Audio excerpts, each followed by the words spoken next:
नमस्कार, मी तेजश्री तुमचे माझ्या यूट्यूब चॅनलमध्ये सहर्ष स्वागत करते. तुम्हाला आज प्रश्न पडला असेल, हा पिठाची रेसिपी कोणती आहे? मागच्या वेळेला जो आपण पुरणपोळीचा व्हिडिओ टाकला होता, त्याच्यावरती एका दादाने कमेंट केलेली, की तुम्ही कणिक मळलेली वगैरे रेसिपी दाखवलीच नाही. हा व्हिडिओ त्या दादांसाठीच आहे. तर इथं मी अंबर 28 हे गहू वापरलेलं आहे, गव्हाचं पीठ वापरलेलं आहे. त्याच्यामध्ये मी घातले 1 चिमटभर मीठ आणि चिमटभर हळद. जर तुम्हाला पुरणपोळ्या पिवळ्या रंगाच्या नको असतील, तर तुम्ही हळद स्किप करू शकताय. तर मी इथं हे सगळं घालून पीठ मिक्स केले आणि थोडं-थोडं पाणी घालून मी ह्याचा एक गोळा बनवून घेणार आहे. तर सुरुवातीला आपल्याला थोडं-थोडंच पाणी घालून कणिक आपली छान अशी मळून घ्यायची.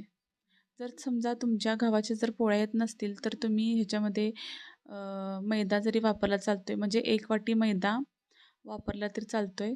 मैदा घातला की आपल्या पोळ्या अजिबात फुटत नाहीत. पण माझ्या ह्या कणकेच्या पोळ्या छान येतात, त्याच्यामुळे मी मैदा वगैरे वापरलेला नाही. तर अशा प्रकारे आता हा गोळा मळला की आता मी थोडं-थोडं पाणी घेऊन मी हाताच्या मुठीने असं दाबून-दाबून ही कणिक मळून घेणार आहे.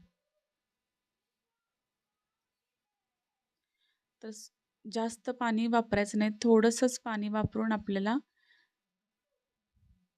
कणिक मळून घ्यायचे.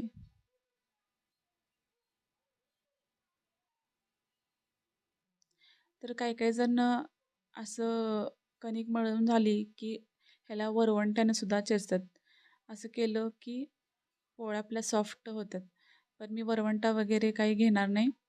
मी हाताच्या साहाय्यानेच असं छान असं मळून घेणार आहे.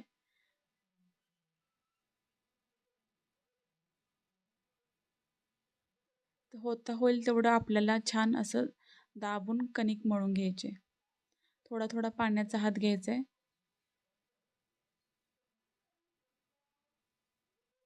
तर अशा प्रकारे आता मी ह्याला आपटून घेणार आहे कणकीला. तर असं केलं की आपली कणिक एकदमच सॉफ्ट होते. पोळ्यासुद्धा आपल्या छान अशा होतात. तर आता मी कणिक मळून झाली की ह्याच्यावरती 1 चमचा तेल घालणार आहे आणि तेलाने सुद्धा आपली कणिक छान अशी मळून घेणार आहे मी.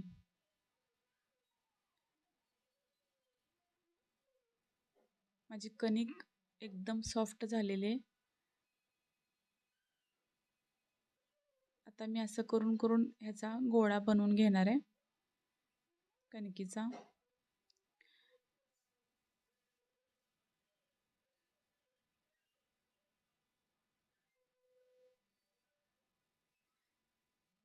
तर पूर्णपणे आपल्याला कणिक मळायला एक 10 ते 15 मिनिट द्यायला लागतात.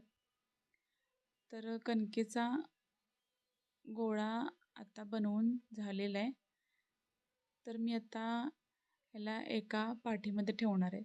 म्हणजे एका भांड्यामध्ये ठेवायचं आहे आपल्याला. तर इथं मी 1 चमचा तेल अगोदर भांड्यामध्ये टाकलं आहे. त्याच्यावरती कणिक टाकणार आहे आणि कणकेवरती तेल टाकून आपल्याला एक अर्धा पाऊण तास कणिक आपली छान अशी भिजवून द्यायची. जेवढी छान कणिक भिजेल तेवढे छान आपल्या पोळ्या येतात. तर अशा प्रकारे तेल लावायचं आहे. तेलानं मी पूर्ण कोट करून घेतले कणिक आणि याला झाकण लावून किंवा कापड वगैरे ठेवून लावून आपल्याला कणिक छान भिजवून घ्यायचे. तेलाच्या पुरणपोळीची कणिक मळून आपली तयार झालेली आहे. तर व्हिडिओ आवडला असेल तर व्हिडिओला लाईक करा, चॅनलला सबस्क्राईब नक्की करा आणि शेअरसुद्धा करा. धन्यवाद.